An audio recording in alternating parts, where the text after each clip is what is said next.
The HOA fined me for installing a wheelchair ramp, so I fought back, exposed their corruption, and took over the board. When my mother suffered her stroke, everything changed in an instant. One moment, she was the vibrant woman I'd known all my life. The next, she was trapped in a body that refused to obey. Her legs, once strong and steady, no longer supported her weight. Walking became impossible. The house that had been our safe haven suddenly felt like a prison.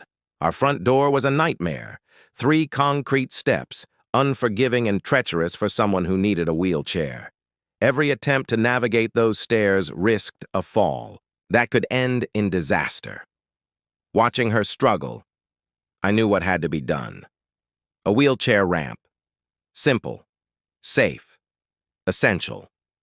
I didn't hesitate. I designed a modest ramp, sturdy but unobtrusive, built it with my own hands and some hired help. It wasn't an eyesore. In fact, it blended reasonably well with our home's facade. More importantly, it was a lifeline for my mother. Then the knock came. Not from a neighbor or a concerned family member, but from the Homeowners Association, the HOA, the shadowy organization that governed our little community with a mixture of rules, fines, and an iron fist. They sent a violation notice claiming the ramp was an unauthorized structure that violated community guidelines and would negatively impact property values. The letter was polite on the surface but carried an unmistakable threat. Remove the ramp immediately or face daily fines. I was stunned. How could they say that? I knew the law. Under the Americans with Disabilities Act and state accessibility, laws, accommodations like ramps were not just legal but often protected. Plus, our HOA documents made no explicit mention forbidding ramps, only vague restrictions on permanent structures that alter the appearance of the home. I tried explaining this to the HOA board via email. I sent copies of the relevant laws. I offered to meet with them in person. But the responses I got were dismissive, almost hostile. They doubled down on their position, suggesting that my unauthorized ramp was an eyesore and a danger to the neighborhood's aesthetic standards. Then the fines started. $50 a day at first, then $100, then $200. They compounded quickly, and the legal threats piled up. Letters from their attorney warned me about court actions and lien filings. I felt trapped. This was no longer about the ramp or my mother's safety. It was a battle of wills, and the HOA was coming at me with everything they had. I knew I had to get smart. Fast. I pulled out my old property law textbooks, dusted off my notes, and started digging through the HOA's governing documents, state laws, and legal precedents. What I found surprised me. First, many of the fines they levied were procedurally improper. Their own rules required the board to give written warnings and a hearing before imposing fines, none of which had happened. The HOA's attorney had advised them otherwise, but that advice was shaky at best. More troubling, I discovered a series of irregularities in how the HOA handled funds and governance. Meeting minutes were missing or incomplete. Some board members had conflicts of interest that were never disclosed. There were signs that the president had been using HOA resources for personal gain, a suspicious expense here, a shady contract there. Suddenly, the fight was no longer just about the ramp.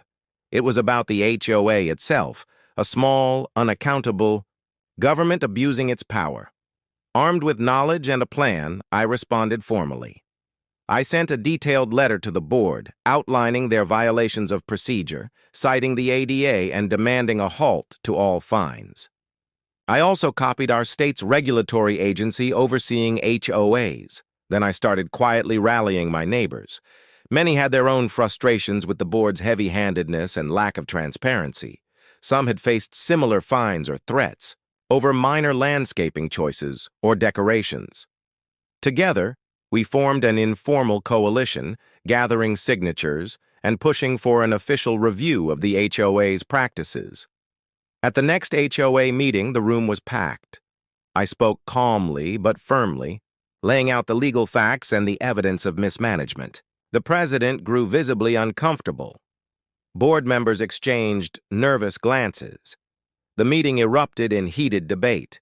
Some residents voiced long-suppressed anger about the board's tactics. The president tried to regain control, but the tide was turning. The night after that HOA meeting, I received a terse email from the president, Mark Hutchinson. It was polite on the surface, but boiling with resentment underneath. He accused me of grandstanding, disrupting community harmony, and spreading misinformation. He threatened to escalate the situation legally if I didn't remove the ramp within 10 days. I didn't respond. Instead, I filed a formal complaint with the state's Office of the Attorney General, including documentation of the fines, the violation of ADA provisions, and questionable financial practices. I CC'd the board, and I wasn't done. The next week, I hired a private attorney who specialized in HOA law, someone who'd made a career out of holding overreaching boards accountable. With her help, I sent a cease and desist letter to the HOA and their attorney, citing multiple statutory violations and threatening a civil suit if they continued their harassment. That got their attention. Suddenly, the tone shifted. Their lawyer responded, cautiously suggesting a mediation meeting and asking for mutual de-escalation. I declined. I told them I wasn't interested in negotiation. I wanted accountability. And now, I had the neighborhood behind me.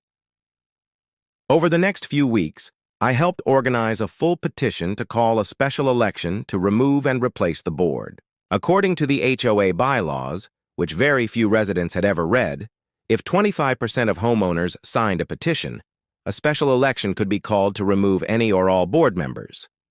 We got 42%. When we submitted the petition, the board tried to stall. They claimed procedural defects, questioned the validity of signatures, and scheduled the special election 3 months out, the maximum delay allowed by their charter. It didn't matter. By now, the neighborhood was done with them. Flyers circulated. People talked. An anonymous resident, not me, I swear, launched a Facebook group called Take Back Our HOA, where homeowners shared stories of petty fines, threats, and mismanagement. More damningly, one neighbor, a retired CPA, began digging into the HOA's publicly available financials. What she uncovered was explosive: shady contracts awarded to companies connected to board members, inflated landscaping fees, and undocumented miscellaneous expenditures that added up to over $18,000 in 1 year alone. When this hit the group, the gloves came off.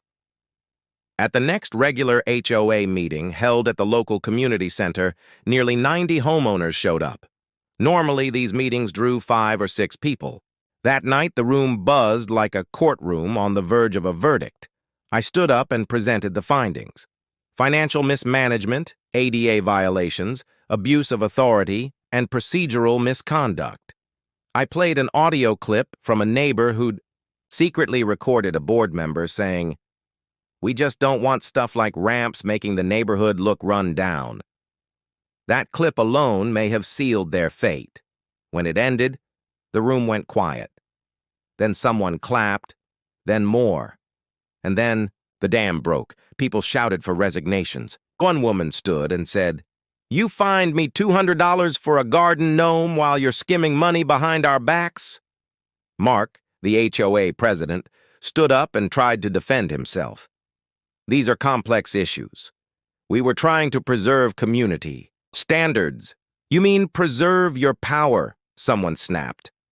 "I move that we vote to remove the board," I said loudly. The room erupted in agreement. 3 weeks later, the special election took place. 4 of the 5 board members, including Mark, were removed. The 5th resigned before the votes were even tallied. I ran for president and won by a landslide. 2 of my neighbors, both longtime residents who had experienced the worst of the board's wrath, joined me as treasurer and secretary. Together, we inherited a mess, sloppy records, questionable contracts, and a community divided. Our first order of business, rescind every single fine related to the ramp.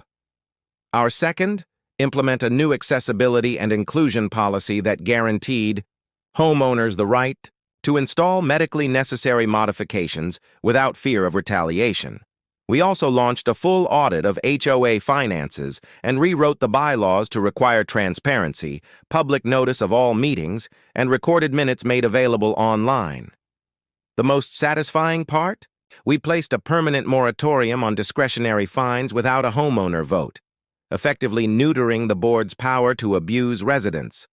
My mother still uses that ramp every day. She smiles every time she rolls down it, partly because it gives her independence, and partly because she knows what it represents. I never wanted to be on the HOA board. I certainly never imagined I'd end up leading it. But when they decided to punish me for doing the right thing, they woke up something in me I hadn't used in a long time, the will to fight with facts, law, and persistence. They wanted control. They used fear, but they underestimated how far. Someone will go when their family is threatened. They tried to break me. Instead, I broke them. Now our HOA is transparent, reasonable, and fair. The community feels less like a gated dictatorship and more like the neighborhood we all thought we were buying into in the first place. And that ramp? It's still there, as it should be, but now it's more than wood and bolts. It's a monument. To defiance, to justice, and to what happens when you try to bully the wrong guy.